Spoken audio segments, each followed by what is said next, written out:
सुप्रभात बच्चों, आज हम लोग विज्ञान की छठी कक्षा के तीसरे अध्याय जल को समझेंगे।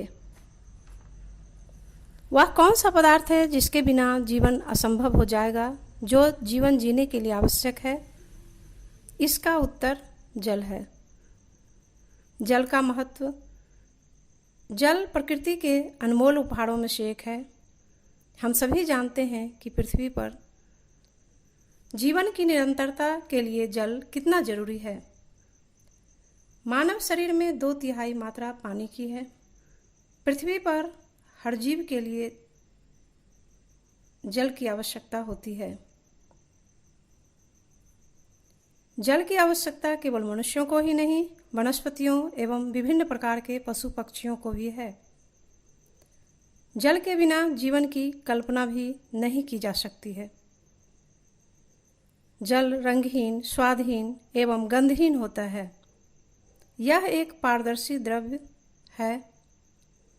जल की 3 अवस्थाएं होती है: ठोस, द्रव्य, गैस। पानी ठोस के रूप में बर्फ होता है। पानी के द्रव्य अवस्था को तरल कहते हैं। पानी गैस अवस्था में भाप कहलाता है। पृथ्वी पर जल का वितरण। विश्व के मानचित्र को देखें तो हम कह सकते हैं कि पृथ्वी पर 3 भाग जल है और 1 भाग स्थल है। जल का अधिकांश भाग समुद्रों और महासागरों में है। पानी बहुतायत मात्रा में उपलब्ध है, किंतु यह जल पीने योग्य नहीं है। 97% खारा जल है एवं 3% जल मृदु जल है। मृदु जल का 2 भाग जल हिम के रूप में संचित है एवं 1 भाग तरल रूप में है।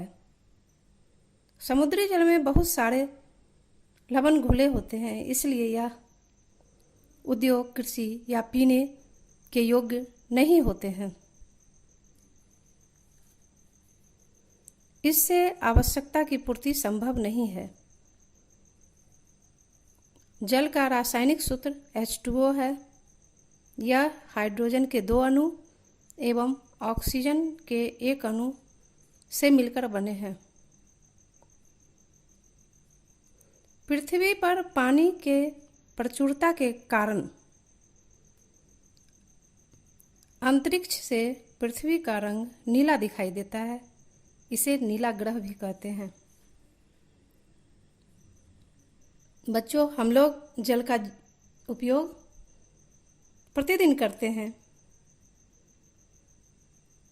आइए जल के उपयोग को समझते हैं। जल का उपयोग मनुष्य केवल पीने में ही नहीं, इसके अलावे कई कार्यों में भी करते हैं, जैसे ब्रश करने, नहाने, कपड़े धोने में, फर्श साफ करने में, सिंचाई एवं उद्योग में भी जल का बृहद पैमाने पर उपयोग होता है। हमारे देश की बहुत बड़ी जनसंख्या कृषि पर निर्भर करती है। फसल उगाने के लिए उन्हें जल की आवश्यकता होती है।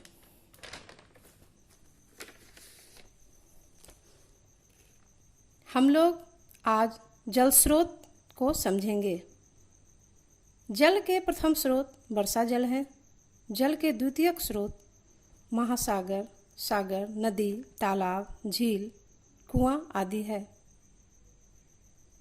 बच्चों, हम लोग के यहाँ जो जल नल में आता है वो कहाँ से आता है? यह जल इन्हीं स्रोतों से नल में भी आता है। अगली कक्षा में हम लोग जल चक्र को समझेंगे। धन्यवाद।